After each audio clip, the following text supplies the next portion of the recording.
La temperatura no mejora en la ciudad de Quito. Está helado, realmente helado, helado, Así es. helado. Así que por favor abrigarse, a estar en sus camitas con un buen cafecito o con una agüita para que usted esté calientito.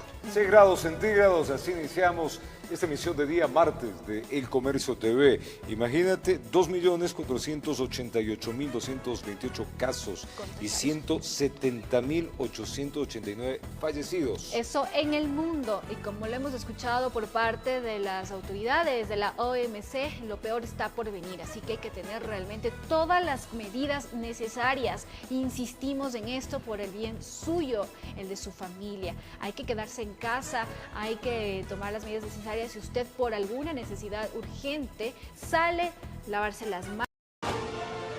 La Asamblea Ecuatoriana inició el año con una bajísima aceptación ciudadana. Ya en el segundo trimestre, amigos, los índices no han variado pese a las críticas. Los expertos en la materia política sostienen que la legislatura debe continuar su gestión descartando la posibilidad de una muerte cruzada. Veamos.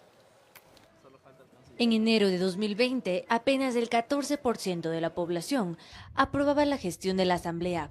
El resto, es decir, el 86%, calificó al trabajo legislativo como malo o muy malo. Las críticas son bien conocidas por los asambleístas, aunque en este momento defienden su trabajo. Vemos de manera infame una campaña en contra de la Asamblea Nacional. En este mes de prohibición de actividades presenciales, la legislatura implementó el teletrabajo, siendo el primer parlamento en América Latina que aprobó 2 leyes de forma remota. Según el Observatorio Legislativo, la participación de los asambleístas es mayor de forma virtual. Que si uno compara las votaciones presenciales a las que estábamos acostumbrados los ciudadanos, en relación a estas votaciones virtuales, los asambleístas tienen una mayor cantidad de presencia en las votaciones. Aunque aún existen ausencias, pero dicen que en gran parte puede deberse a las condiciones de conectividad. Tal vez es necesario que la Asamblea Nacional pues aumente sus esfuerzos para que los legisladores no tengan estos problemas al momento de consignar los votos. Aunque el trabajo legislativo no se ha detenido, tampoco ha sido el más eficiente. Y esto es algo histórico, apunta Santiago Basabe. Yo creo que la legislatura históricamente en el Ecuador ha sido una legislatura muy reactiva. Ha esperado los proyectos de ley de los ejecutivos, de los presidentes, y los ha tramitado. Pese a todo, el trabajo legislativo es necesario. Una muerte cruzada no es una opción en condiciones actuales, dicen los expertos. Pensar en un gobierno de transición, faltando un año para el proceso electoral, me parece que sería el peor castigo para la población y sobre todo para la población más pobre, que es la que efectivamente sufre más con las consecuencias de estas crisis. Lo que tiene que buscarse en una democracia son los consensos. Informó Carolina Basante. Constitucionalistas realizan observaciones al proyecto de ley de apoyo humanitario presentado por el Ejecutivo a la Asamblea Nacional. Constitucionalistas aclaran que las contribuciones económicas que harán las personas naturales y sociedades para la emergencia sanitaria son un tributo. Porque no son contribuciones, sino impuestos encubiertos. La definición de contribución es cuando uno recibe un aumento, una mejora en el patrimonio por alguna cosa que haya hecho la administración pública, a cambio de lo cual tiene que pagar una contribución. Este no es el caso. Sobre la retención del porcentaje del sueldo de los trabajadores del sector público y privado, expertos en leyes consideran que es una medida retroactiva. Se pueden disminuir y que no se pueden retener sin la anuencia del trabajador las remuneraciones. Pedirle que alguien saque de su salario una cantidad determinada a título de contribución significa vulnerar una garantía básica que se llama intangibilidad de las remuneraciones. Eso no se puede hacer. Mientras que las contribuciones a realizarse sobre las utilidades de las sociedades deberían corresponder a lo generado en el año 2020. Crear un tributo entonces lo tiene que hacer respecto de los ingresos que se producen en el futuro, según el artículo 301 de la Constitución, es decir, a partir de la publicación de la ley. El presidente lo que puede hacer dentro del estado de excepción es recaudar anticipadamente impuestos. Esto es otra cosa. Pero la recaudación anticipada de impuestos puede hacerse sobre la base de determinar esos impuestos en función de la base imponible, es decir, de los ingresos obtenidos, de una proyección de los ingresos obtenidos por los contribuyentes durante el ejercicio 2020, no en ejercicios pasados.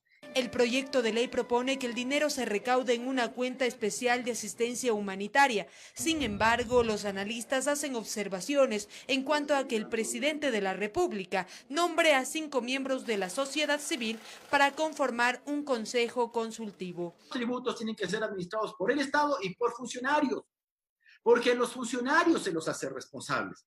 Después, ¿dónde va a perseguir? Pues usted a los particulares.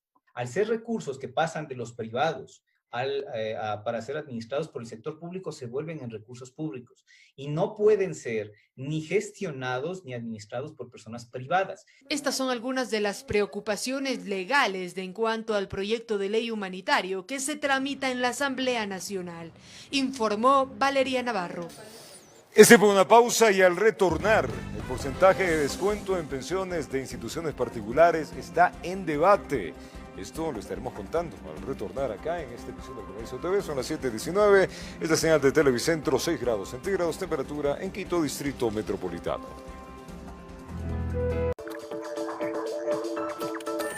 Recuerde, los martes pueden circular los vehículos con placas terminadas en 3 y 4, únicamente para abastecerse de alimentos, medicinas o combustible. Los sábados y domingos no podrá circular ningún auto particular.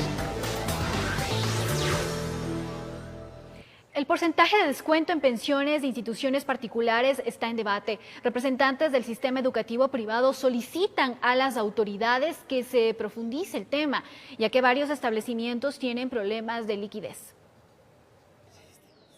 La propuesta del gobierno de aplicar un descuento de hasta el 20% en las pensiones de planteles particulares consta en el proyecto de ley de apoyo humanitario.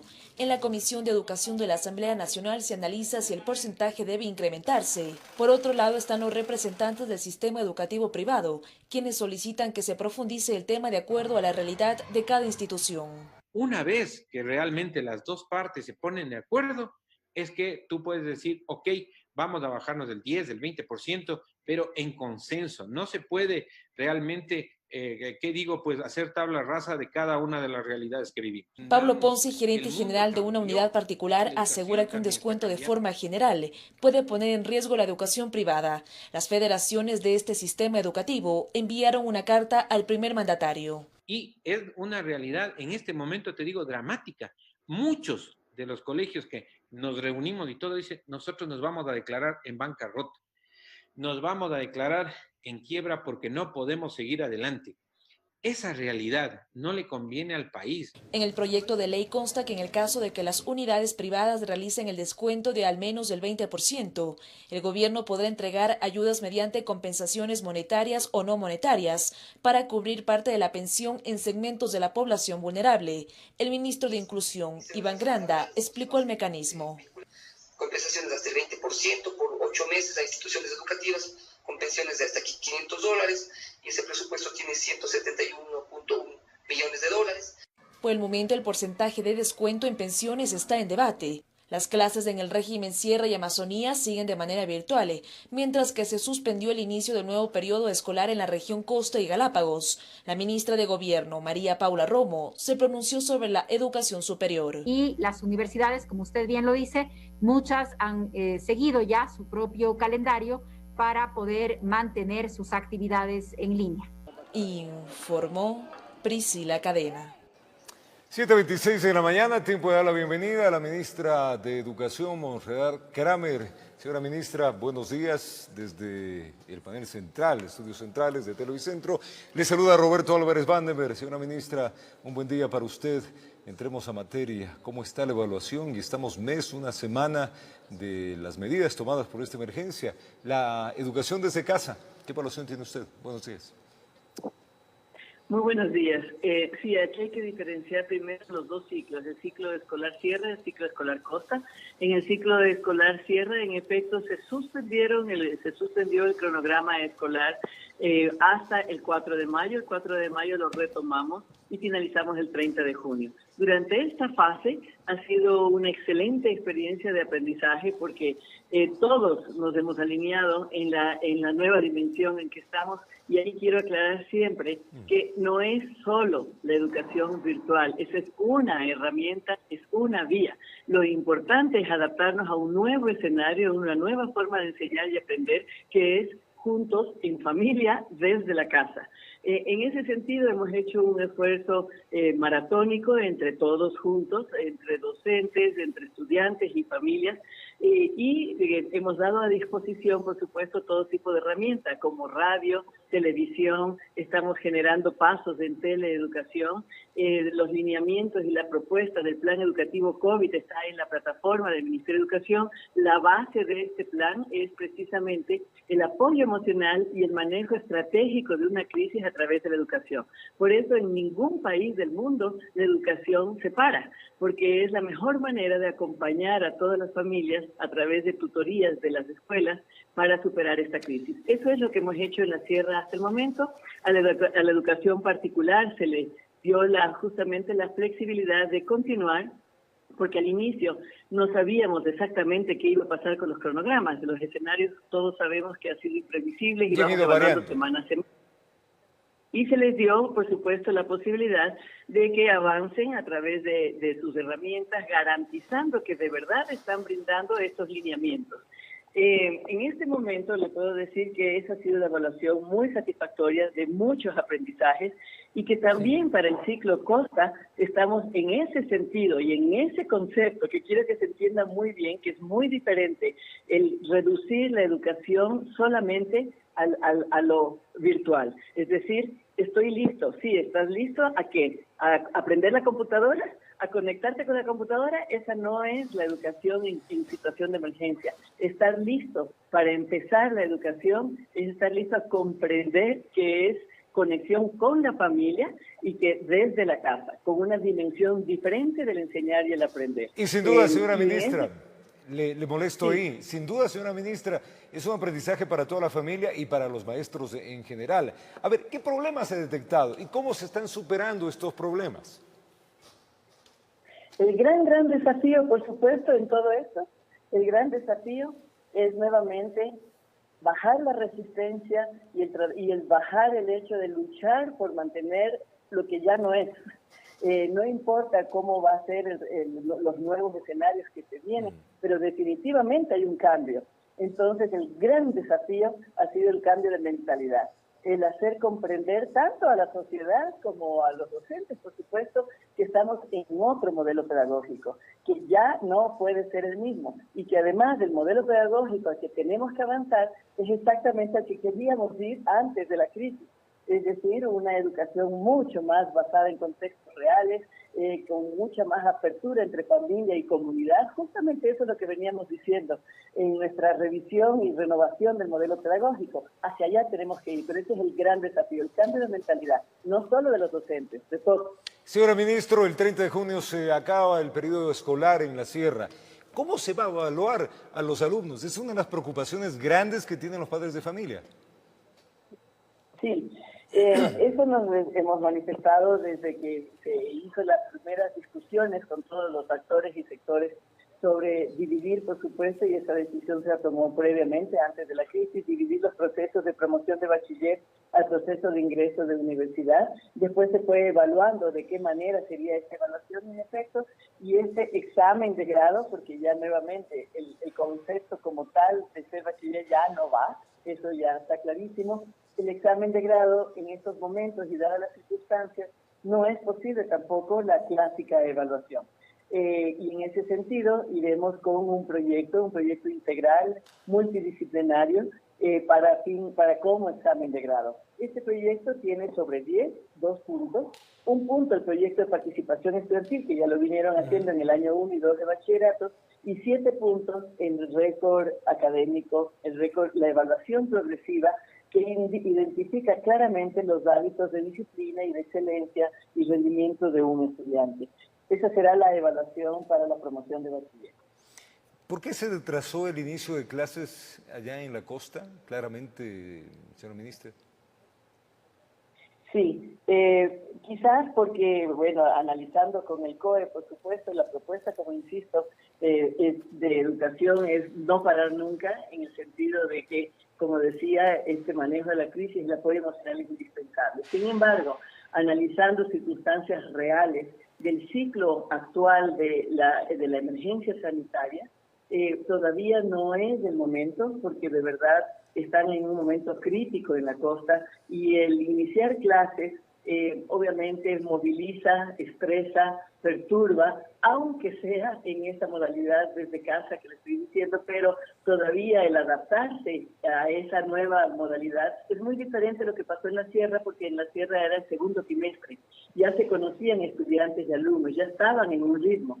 Sin embargo, iniciar una nueva modalidad, en una nueva dimensión, en un nuevo escenario, en un momento de estrés y de de un momento crítico de la emergencia sanitaria, no es prudente. No hay problema en iniciar en junio, en este caso, y luego, por supuesto, implementar el currículo compacto tal como se lo va a iniciar en el reinicio de la sierra. Una de las quejas, señora ministra, que ha llegado acá a nuestra mesa de trabajo es que el magisterio no ha sido pagado. ¿Ya se lo realizó o está haciéndose en estos días?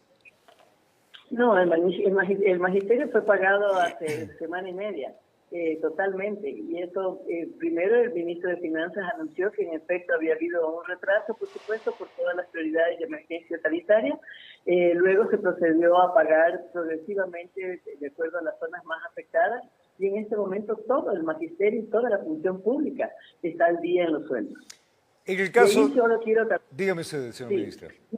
No, que quería aclarar que entonces en este mes que no va a empezar la educación todavía en la costa en el sentido formal, haremos lo mismo que hicimos con la sierra. Eso quiere decir que nuestros docentes se conectarán con sus familias, trabajarán igualmente este mes, conectándose con sus familias y haciéndoles que todos logremos comprender este nuevo modelo en este nuevo escenario. A ver, señora ministra, es un nuevo modelo y también una nueva metodología la que está planteando el ministerio. Yo me imagino que también para los maestros esto es nuevo, se los está preparando para en un inicio se llamaba teleeducación, pero es educación desde casa. Sí, recordemos que en esto hay un nuevo actor que es protagónico, que son las familias. Entonces, se necesita que haya una especie de flujo de comunicación permanente de apoyo y tutoría entre docente y familia, docente y estudiante, familia y estudiante, estudiante y docente. Eso tiene que ser un flujo permanente en el nuevo escenario. Por supuesto, los docentes se están capacitando, tenemos más de 125.000 docentes en plataforma, en 3 dimensiones de capacitación. La una en el uso y creación de las aulas virtuales, la otra en herramientas de apoyo emocional, no solamente para las familias y los estudiantes, para ellos mismos. Un docente absorbe mucha energía, obviamente, y de lo que está sucediendo y de los sentimientos y las necesidades de las familias, y ellos tienen las suyas propias. Por lo tanto, ellos también necesitan contención. Y la otra, del modelo pedagógico, es decir, cómo nuevas herramientas de evaluación, como a través de portafolio, cómo centrarse en un enfoque integral, cómo dar más autonomía al estudiante y a la familia para que con una temática central de una semana, ellos pueden en su tiempo, en su espacio, sus recursos, de sus contextos, resolver problemas y elaborar proyectos totalmente caseros, pero que les permiten comprender grandes conceptos.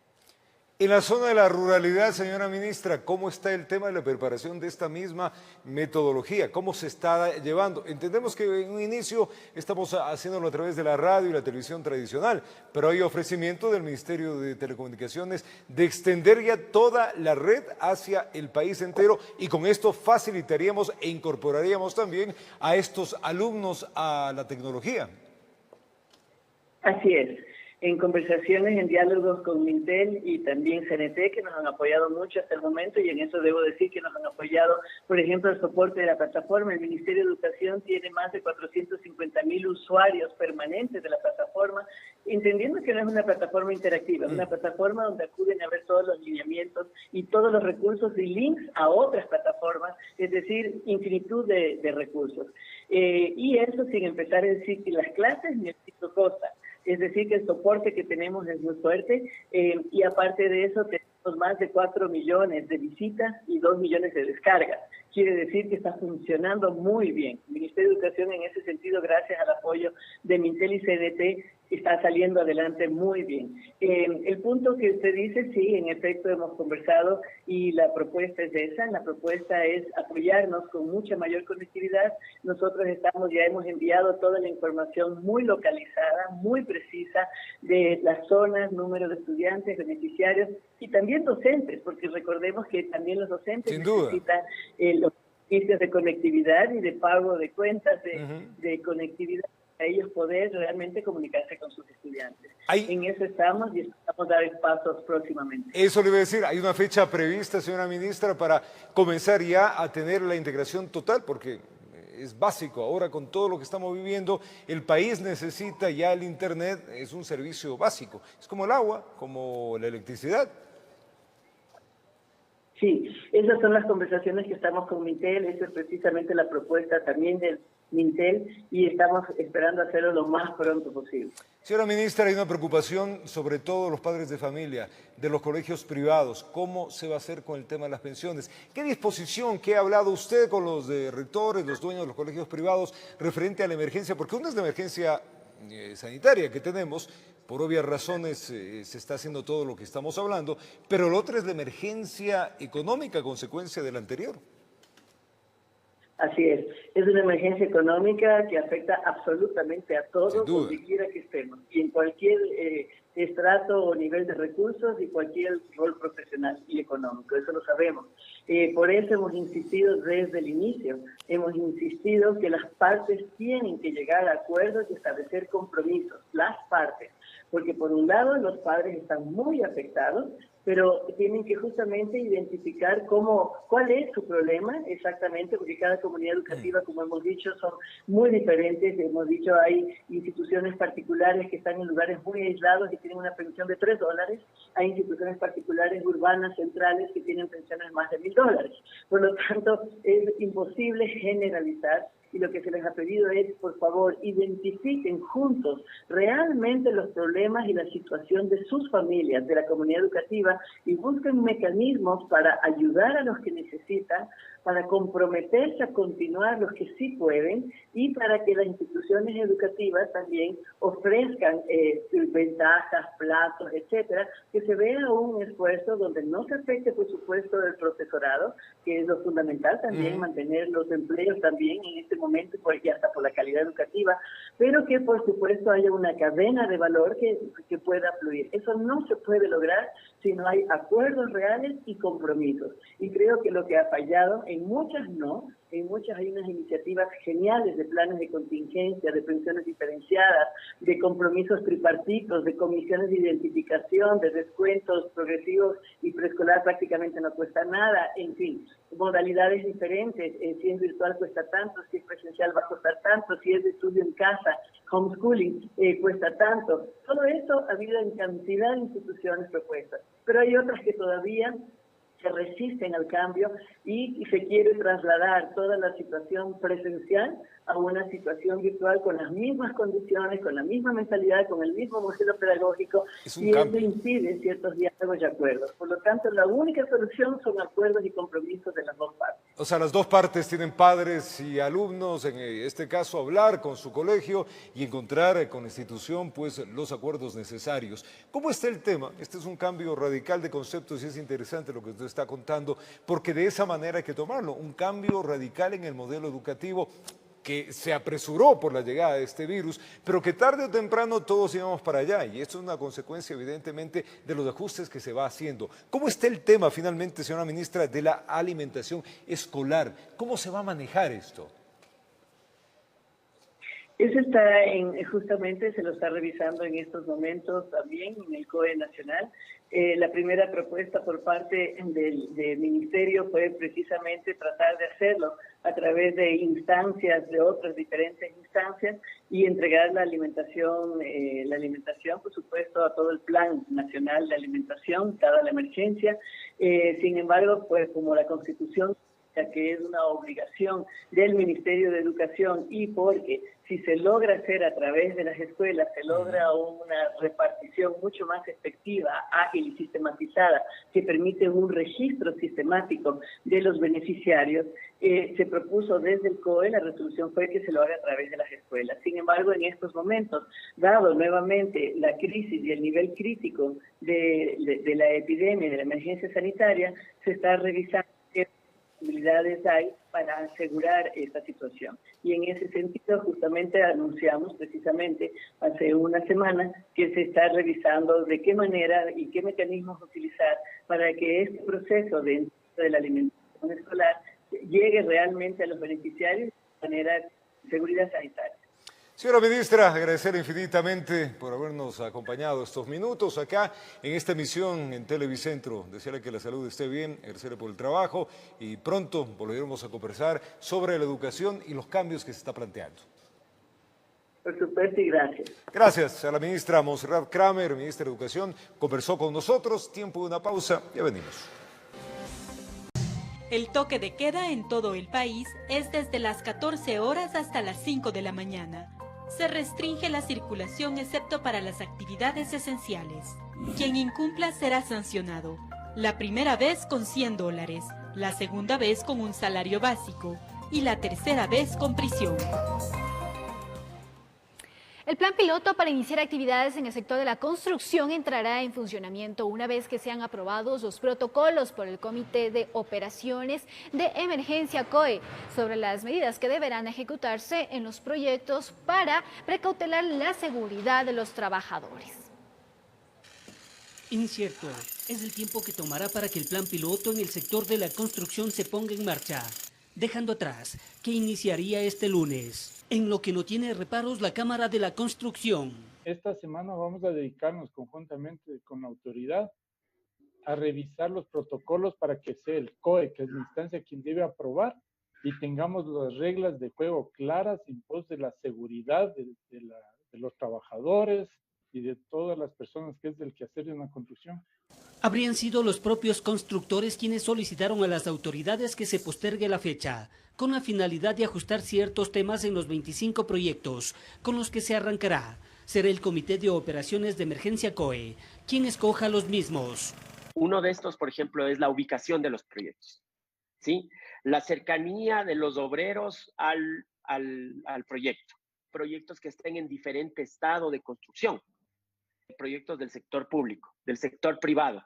A nivel nacional son 486.000 trabajadores directos de la construcción. De este número, alrededor de 3.500 son los que formarán parte del plan piloto, aproximadamente 130 obreros por proyecto, quienes primero deberán ser capacitados de cómo actuar frente al COVID-19. Trabajo nada fácil para el Colegio de Ingenieros Civiles de Pichincha. Y solamente en algo tan sencillo como el lavado de manos, todavía eso, el personal no se toma el tiempo sugerido por las autoridades sanitarias, sino que la costumbre les permite lavarse ligeramente y limpiarse incluso en la ropa de trabajo y continuar. Entonces, partiendo de algo tan sencillo como eso y versus la logística que requiere la construcción, el movimiento, la provisión de materiales, las interconexiones que existen en la obra. Al parecer quieren curarse en salud y evitar futuros contagios de coronavirus, informó Héctor Romero. Las denuncias, amigos, por violencia de género se han reducido en el país. Desde la Fiscalía General del Estado se asegura que por la cuarentena las víctimas tienen menos posibilidad de denunciar su agresor. Por ello se ha habilitado una opción para que a través de la página web de la Fiscalía se denuncien estos hechos. Le contamos. El confinamiento preocupa a las autoridades, pues dentro de los hogares esta medida se ha convertido en un foco de violencia.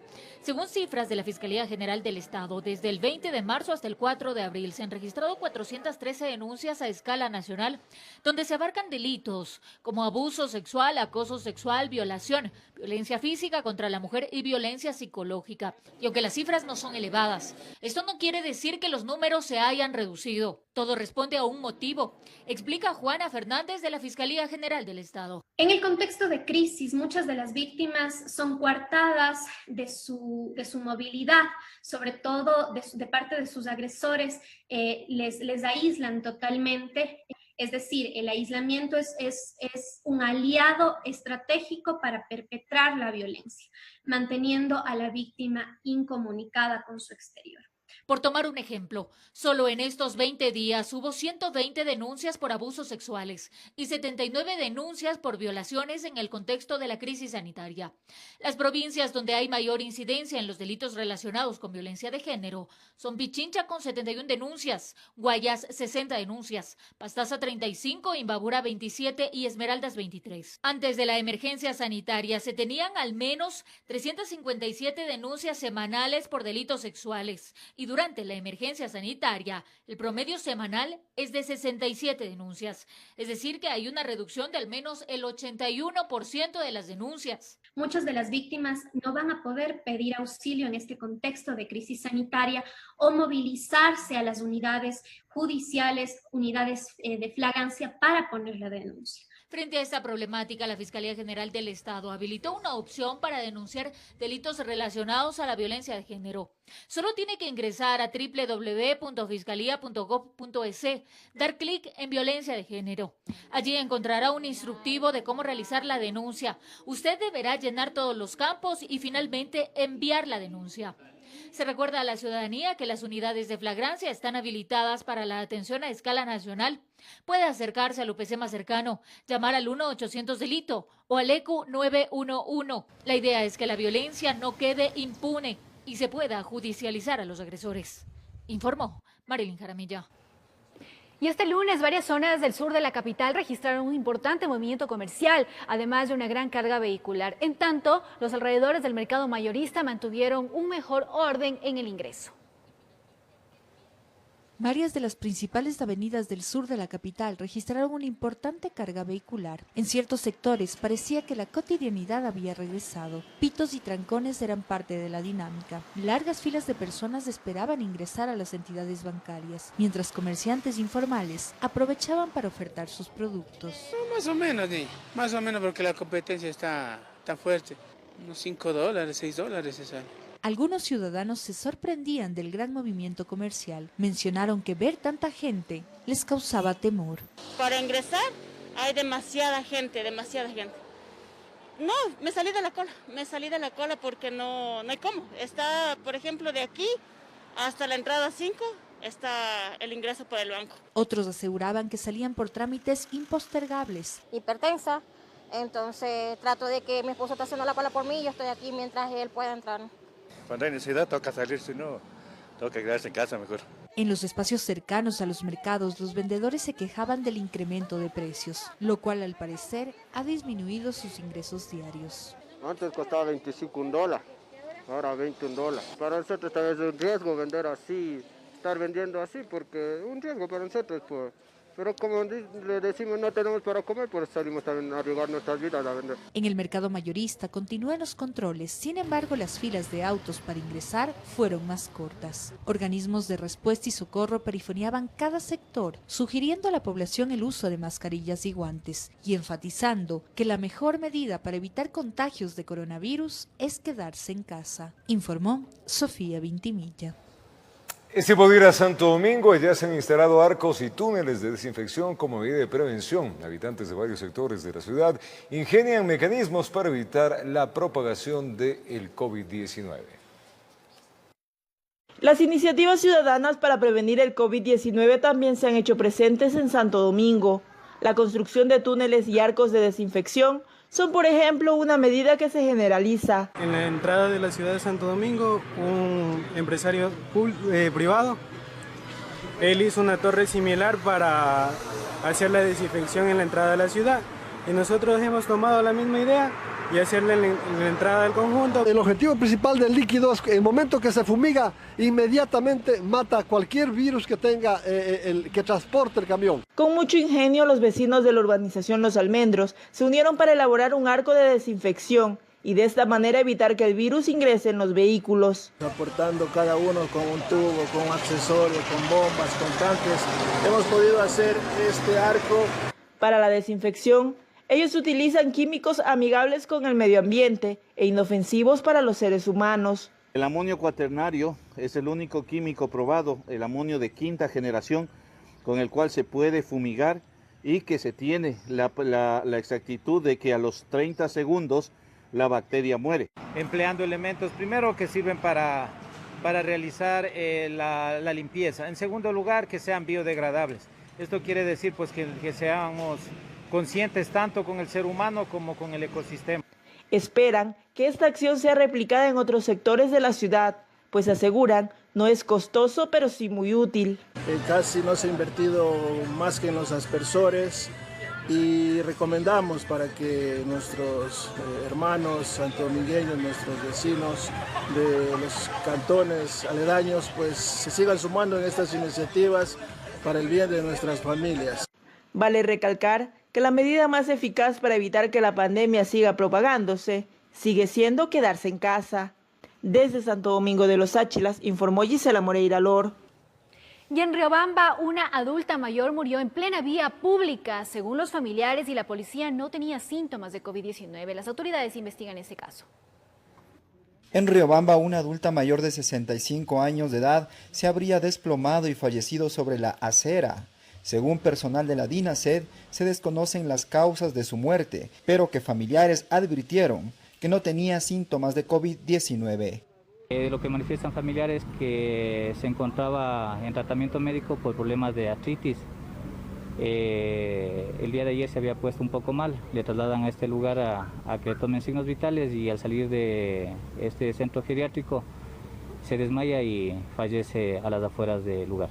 Pese a esta información, se llevaron a efecto todos los protocolos. El cuerpo fue embalado y ubicado dentro del féretro para su inmediata inhumación.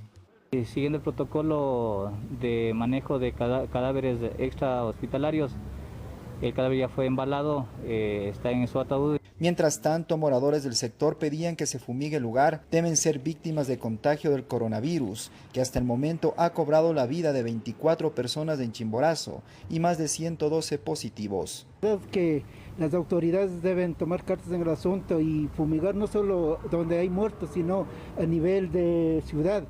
Han sido varias las personas quienes han fallecido en la vía pública por diferentes circunstancias, sin aseverar al menos en esta provincia que sea por coronavirus. En Chimborazo informó Darwin Altamirán.